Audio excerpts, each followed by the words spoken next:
या दैनिक ज़रूरतों की वस्तुओं में किसी प्रकार की परेशानी आएगी, बिल्कुल आप सोचना भी मत,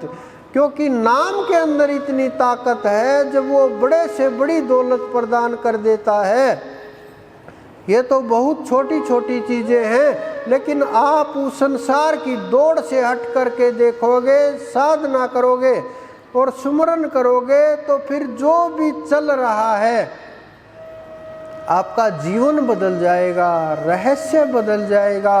सोचने का तरीका बदल जाएगा, रहन सहन बदल जाएगा, साधना की बातें होने लगेंगी। जब आप किसी भी विषय के ऊपर बात करोगे तो साधना के विषय के ऊपर बात करोगे, सांसारिक चीज़ों से ऊपर उठने लगोगे, उदाहरण भी आप परमात्मा के ही देने लगोगे,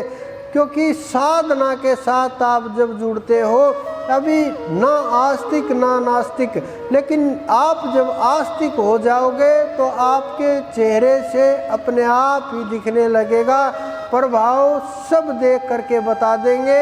अलग ही नज़र आने लगेगा। क्योंकि नाम की जो ताकत होती है, नाम की जो दौलत होती है, वो छिपाए नहीं छिपती। हम कितना भी उसको छुपा लें, कितना भी रोक लें, कितना भी प्रयास कर लें,